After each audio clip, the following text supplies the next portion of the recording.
సాధారణంగా super star Mahesh Babu తాను హీరోగా నటిస్తున్నటువంటి ఏ చిత్రానికి పూజా కార్యక్రమంలో ఇప్పటివరకు పాల్గొనలేదు. ఈ నేపథ్యంలోనే రాజమౌళి గారితో నెక్స్ట్ మహేష్ బాబు గారు ఒక చిత్రంలో నటిస్తున్నటువంటి నేపథ్యంలో ఆ చిత్రానికి సంబంధించినటువంటి పూజా కార్యక్రమం ఈరోజు అట్టహాసంగా జరిగింది. ఈరోజు ఆయన తన సెంటిమెంట్ని బ్రేక్ చేసుకొని మరి ఈ పూజా కార్యక్రమంలో పాల్గొన్న నేపథ్యంలో తన సెంటిమెంట్ని బ్రేక్ చేసుకోవడానికి గల కారణం ఏంటనేది మనం విశ్లేషణ చేసుకునేటువంటి ప్రయత్నం చేద్దాం. ప్రస్తుతం మనతో పాటు ఉన్నారు ప్రముఖ సినీ విశ్లేషకులు, ప్రముఖ సీనియర్ జర్నలిస్ట్ యజ్ఞమూర్తి గారు. వారితో మాట్లాడదాం. యజ్ఞమూర్తి గారు నమస్తే అండి. నమస్తే కృష్ణ.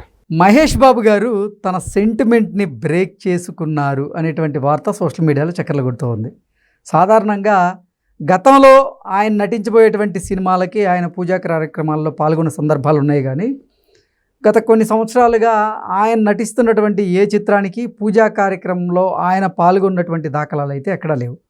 కానీ రాజమౌళి గారితో ఆయన నటించబోతున్నటువంటి చిత్రానికి సంబంధించిన పూజా కార్యక్రమానికి సంబంధించిన కార్యక్రమం ఈరోజు జరిగింది.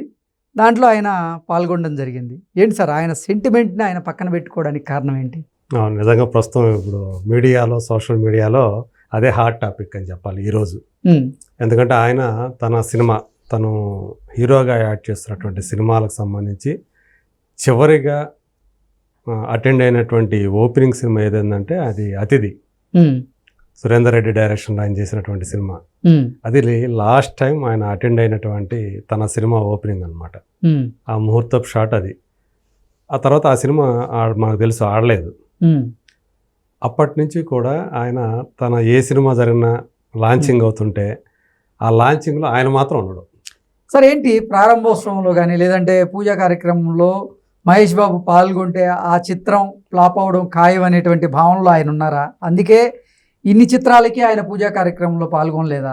మరి అదే గనక నిజమైతే ఇప్పుడు రాజమౌళి గారితో తీయబోతున్న చిత్రంలో ఆయన పూజా కార్యక్రమంలో ఎందుకు పాల్గొన్నట్లు అంటే ఏం చెప్తారు? ఆయన ఎప్పుడూ కూడా ఎందుకు తను పాల్గొనటం లేదో ఓపెన్గా చెప్పాల. కానీ ఇన్సైడ్ సోర్సెస్ ప్రకారం ఏంటంటే ఆయన అంతరంగికులు కానీ ఆయన దగ్గరగా ఉండేవాడు, కానీ తను వస్తే అది ఎందుకనో ఆ సినిమా ఆడటం లేదు అనేది. అంటే ఆయన అంతకుముందు వచ్చిన సినిమాలు ఏదైతే అటెండ్ అయ్యాడో ముహూర్తపు షాటు, సాధారణంగా ముహూర్తపు షాట్ని ఎప్పుడు కూడా హీరో మీదే చేస్తారు. హీరోయిన్ కూడా ఉంటే హీరోయిన్ మీద అదే ఒక లాంఛనప్రాయంగా ఒక ముహూర్తపు షాట్ అని తీస్తారు. ఆ ముహూర్తపు షాటు మ్యాక్సిమం సినిమాలో కనిపించదు, మనకు రేర్గా మాత్రమే కనిపిస్తుంది. లేదు అంటే మామూలుగా పూజ చేసేసి దేవుని పటాల మీద ఫస్ట్ షాట్ తీస్తారు. ఇది మామూలుగా యూజువల్గా జరిగేది. సో ఆయన అతిథి అనే సినిమా తర్వాత ఆయన ఆ సినిమా మీద చాలా హోప్స్ పెట్టుకున్నాడు. ఆయనకి బాగా నచ్చినటువంటి క్యారెక్టరైజేషన్ అది అతిథిలో. కానీ అది సరిగా ఆడలేదు, మనకు తెలుసు. దానికోసం ఆయన జుట్టు పెంచి దాన్ని మేకోవర్ అయ్యాడు బాగా. అంతకుముందు ఆయన కనిపించిన విధానం వేరు సినిమాల్లో. అతిథిలో చాలా ట్రాన్స్ఫర్మేషన్ ఉంటుంది ఆయనది. ఆయన ఆహార్యం చూసుకుంటే, వేషం చూసుకుంటే అంత కష్టపడ్డాను కానీ ఫలితం దక్కలేదు అని మరి ఎవరన్నా చెప్పారా ఏంటో తెలియదు. కానీ అప్పటి నుంచి ఆయన తన సినిమాలు ఏమైనా ఓపెనింగ్ జరుగుతుంటే వెళ్ళటం మానేశారు ఆయన. అది ఒక సెంటిమెంట్గా అనుకున్నారు, తను ఓపెనింగ్ వస్తే ఆ సినిమా సరిగా ఆడదు అని చెప్పేసి. కానీ ఒకవేళ ఆ సెంటిమెంట్ ప్రకారం ఆయన ఇప్పుడు ఇన్నేళ్ళుగా రావట్లేదు అనేది ఒక టాక్ అయితే ఉంది. ఆయన వచ్చినా రాకపోయినా కొన్ని సినిమాలు ఆడి కొన్ని సినిమాలు ఆడలేదు. ఆడిన సినిమాలకి ఆయన రాలేదు, ఆడని సినిమాలకు ఆయన రాలేదు. అంటే ఆయన రానంత మాత్రాన సినిమా హిట్ అయిపోతుందని చెప్పేసి గ్యారంటీ లేదు. ఆ తర్వాత కాలం ఆయన చేసిన చాలా సినిమాలు means 50% of the movies flop అయ్యాయి. అవును, పాపో లేకపోతే బిలో యావరేజో అట్లా అయ్యాయి.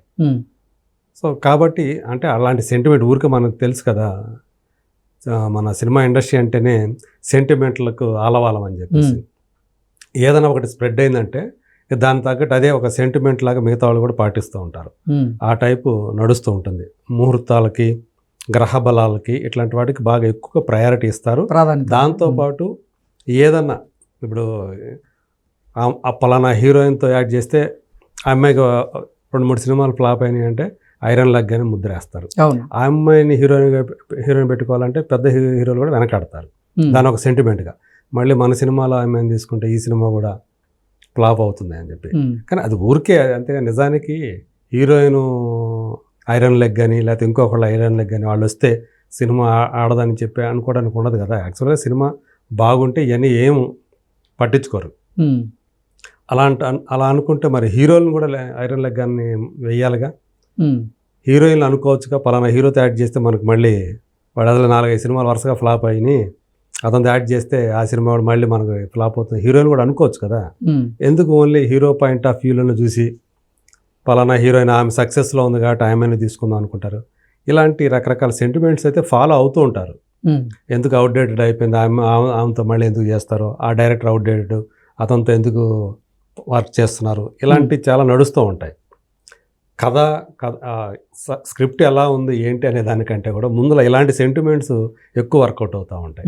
అలాగే ఇప్పుడు దాకా కూడా మహేష్ బాబు అందు గురించే రావట్లేదు అనేది మాత్రం ఇండస్ట్రీలో బాగా ప్రచారంలో ఉంటుంది విషయం.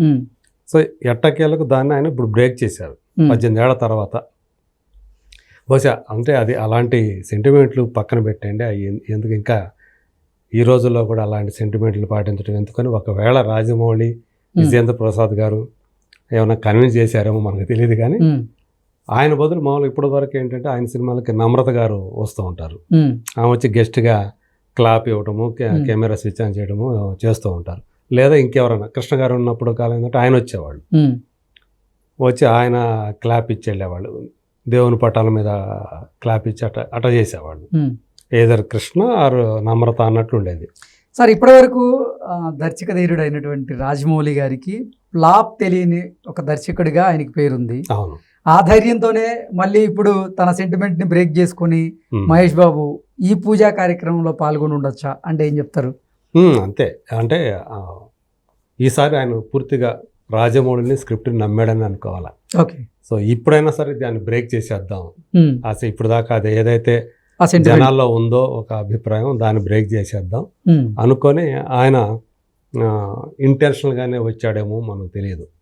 సో అంటే ఎక్కువ మంది రాలేదు, చాలా అంటే మీడియాకి సమాచారం కూడా ఇవ్వలేవాళ్ళు, చడి చప్పుడు లేకుండా చేశారని చెప్పాలి ఈ లాంచింగ్ ప్రోగ్రామ్ని. వాళ్ళ ఫ్యామిలీ అంటే నా Mahesh Babu family, Rajamouli family, Keeravani family, వీళ్ళు కొద్దిమందే దానికి అటెండ్ అయిన వాళ్ళు. సో చాలా సింపుల్గా చేసుకున్నారు. సో ఏమన్నా తర్వాత ఇంకా ఏమన్నా అఫీషియల్గా ఏమైనా పంపిస్తారా, నోట్ ఏమైనా పంపిస్తారా, ప్రెస్ నోట్ ఇంకా తెలియదు. కానీ అంటే రాజమౌళి గారు ఏదైనా చిత్రానికి సంబంధించినటువంటి పూజా కార్యక్రమం ఉందంటే హంగు ఆర్భాటాలతో బాగా చేస్తారు ఆయన. కానీ అసలు మీడియాకి ఎటువంటి సమాచారం లేకుండా, అసలు ఎటువంటి పబ్లిసిటీ లేకుండా ఈరోజు పూజా కార్యక్రమాన్ని నిర్వహించారు. ఏంటి కారణం ఏంటి? అదే అంటే ఆయన మనకు తెలుసు మార్కెటింగ్ విషయంలో మాస్టర్ అని. అవును. తన సినిమాకి ఎలా పబ్లిసిటీ ఇచ్చుకోవాలో ఆయనకు తెలిసినట్టు ఇంకెవరికి తెలియదు అంటారు. సో ఇది కూడా ఒక రకమైన పబ్లిసిటీ కింద తయారైంది. ఎందుకంటే నిన్నే లీక్ అయింది, వాళ్ళ సోర్సెస్ ద్వారానే, మరి వాళ్ళే లీక్ చేశారా ఏంటో తెలియదు కానీ, బట్ అది నిన్నైతే ఈరోజు ఓపెనింగ్ ఉంటుందనే విషయం నిన్న లీక్ అయింది. అప్పటి నుంచి కూడా దాని మీద అంతా కూడా మీడియా ఫోకస్ పెట్టింది. ఈరోజు మహేష్ బాబు తన ఇంట్లో నుంచి రేంజ్ రోవర్ కారులో బయలుదేరిన దగ్గర నుంచి ఆయన కారుని వెంటాడారు పాపరాజీలు. ఓకే. సో కెమెరాలు పట్టుకొని, సో ఆయన ఇంట్లో నుంచి బయటకు వచ్చి అల్యూమినియం ఫ్యాక్టరీలోకి వెళ్ళిన దాకా కూడా సో వెళ్తున్నారు. ఇది చాలు కదా పబ్లిసిటీకి. సో ఈరోజు ఓపెనింగ్ జరిగింది అనే విషయానికి వాళ్ళు చెప్పకపోయినా విపరీతమైనటువంటి ప్రచారం వచ్చేసింది దానికి. సో ఇదే స్ట్రాటజీ, అంటే అనూహ్యంగా ఉంటుంది. రాజమౌళి ఎప్పుడు ఎలాంటి స్ట్రాటజీ చేస్తే కొంతవరకే మీడియా పబ్లిసిటీ ఉండేది, చెప్పకుండా చేశారు కాబట్టి మీడియాలో ఇంకా అటెన్షన్ ఉంటుంది అనేది ఇక చూసుకోవాలి. అంటే ఇది అంటే ఆయన ఒక్కొక్క సినిమాకి ఒక్కొక్క రకమైనటువంటి స్ట్రాటజీ ఫాలో అవుతున్నట్టు మనకు కనిపిస్తుంది. సో బాహుబలి సినిమాకి ఫస్ట్ మనకు తెలియదు అది 2 parts అని ఆయన హైడ్ చేశారు. తర్వాత మనం సినిమా రిలీజ్ టైంకి ఇది 2nd part కూడా ఉంటుందనే విషయం అప్పుడు బయట పెట్టారు. సినిమా చూసిన వాళ్ళందరికీ ఏముంది, కట్టప్ప బాహుబలిని ఎందుకు చంపాడు అనేది అది వదిలే రెండో సినిమా మీద 2nd part మీద విపరీతమైనటువంటి బజ్ క్రియేట్ చేయడానికి ఆ ప్లాన్ చేశారు ఆయన. నిజంగానే అంత బజ్ వచ్చింది 2nd partకి. అది టాప్ గ్రాసర్గా నిలిచింది. ఆ తర్వాత దంగల్ దాన్ని దాటింది అనుకోండి, అది వేరే విషయం. చైనాది కనుక లేకపోయినట్టయితే దంగలు అసలు ఎక్కడో ఉండేది, అసలు ఆ సోదిలో కూడా ఉండేది కాదు. అది మొత్తం చేసినటువంటి 1970 కోట్లు ఎంతో చేస్తే అందులో 1300 కోట్లు చైనా నుంచి వచ్చిందే. ఇండియాలో అయితే మళ్ళీ 400 crores కూడా చేయలేదు ఇండియాలో, 300-300 ప్లస్సే. సో ఆ చైనాది పెట్టుకొని అది ఎంతవరకు నిజమో కూడా ఎవరికి తెలియదు. ఓకే, దాని ఆ ఫిగర్స్ చైనాలో ఆడింది ఎంత తీసుకొచ్చిందని చెప్పి ఆమె పెట్టారు. సో అట్లా బాహుబలి 2కి అలాంటి చేశాడు. RRR మనం చూసాం ముందుగానే. ఇది అల్లూరి సీతారామరాజు, కొమరం భీమ్ వాళ్ళిద్దరూ ఒకే టైంలో అజ్ఞాతంలోకి వెళ్ళారు. 3 సంవత్సరాల కాలం ఎక్కడున్నారో ఎవరికి తెలియదు. ఇన్ కేసు వాళ్ళిద్దరూ కనుక మీట్ అయితే ఎలా ఉంటుంది అనేది ఒక ఫిక్షనల్, ఒక కాల్పనిక కథగా తీస్తున్నామని ముందే చెప్పాడు. అవునా, నిజమే కదా, వాళ్ళిద్దరూ ఒకే టైంలో వెళ్ళారా, ఓకే. తెలియని వాళ్ళకు కూడా తెలిసి ఆ క్యూరియాసిటీ పెరిగింది. అసలు వీళ్ళిద్దరిని ఎలా కలుపుతారు, అసలు ఏం చేస్తారు అనే ఒక క్యూరియాసిటీ. అలా అదొక స్ట్రాటజీ. అప్పుడు అలా దాన్ని మార్కెటింగ్ చేశారు. ఇప్పుడు ఈ సినిమా సంబంధించి ముందుగానే మనకు తెలుసు ఇది గ్లోబ్ ట్రాటింగ్ ఫిలిం అని చెప్పారు. సో ఎలా అంటే భారీ స్కేల్లో ఉంటుంది, మొత్తం ప్రపంచవ్యాప్తంగా దీని షూటింగ్ కూడా ఉంటుంది వివిధ లొకేషన్స్లో. అమెజాన్ అడవులు అన్నారు, కెన్యాకి వెళ్ళాడు, అడవులకి వెళ్ళి రెక్కీ చేసి లొకేషన్స్ రెక్కీ చేసి వచ్చారు. సో ఇంత చేశారు. ఆల్మోస్ట్ వన్ ఇయర్ నుంచి దీనికి సంబంధించిన వర్క్ జరుగుతుంది, ప్రీ ప్రొడక్షన్ వర్క్. ఒక పక్క యాక్షన్ సీక్వెన్స్ సంబంధించిన రిహార్సల్స్ జరుగుతున్నాయి ఫైట్ మాస్టర్స్ తోటి. మహేష్ బాబు ట్రెక్కింగ్లో దుబాయ్కి వెళ్ళి ట్రెక్కింగ్లో ట్రైనింగ్ తీసుకుని వచ్చాడు అనేక అంశాల్లో. ఇలా అంత వర్క్ అంతా జరిగింది. వాళ్ళు చెప్పకపోయినా ఇదంతా కూడా మీడియాలోకి వస్తూనే ఉంది. అంటే వాళ్ళే ఎవరో ఒకరు ఆ యూనిట్లో వాళ్ళే లీక్ ఇస్తారు, అది ప్రచారంలోకి వెళ్ళిపోతుంది. సో అట్లాగే నిన్న కూడా అట్లాగే బయటకు వచ్చింది ఈరోజు పూజా కార్యక్రమాలని. పోనీ ఈరోజు పిలుస్తారు మీడియాకి చెప్తారనుకుంటే మీడియాకి ఇన్ఫర్మేషన్ లేదు. కానీ ఆయన వెళ్ళాడు, ముహూర్తపు షాట్కి అటెండ్ అయ్యాడు, బయటకు వచ్చాడు. ఇదంతా కూడా కెమెరాలు అంటే లోపలికి తెలియదు, కానీ లోపలికి ఏం జరిగింది ఏంటి అనేది బయటికి రాలా. వెళ్ళే ముందు మాత్రమే ఆయన కారు, మహేష్ బాబు కారు మాత్రమే వీళ్ళు కెమెరామెన్లు పట్టుకొని దాన్ని మొత్తానికి బయటకు వదిలారు సోషల్ మీడియాలో. అలా బయటకు వచ్చింది. సో ఇది ఒక రకమైన స్ట్రాటజీ. ఆయన ఎప్పుడు ఏదైతే ఆలోచిస్తాడో దానికి సంబంధించినటువంటి ఇన్ఫర్మేషన్ ఎప్పుడు ఇవ్వాలనుకుంటే అప్పుడే ఇస్తాడు ఆయన.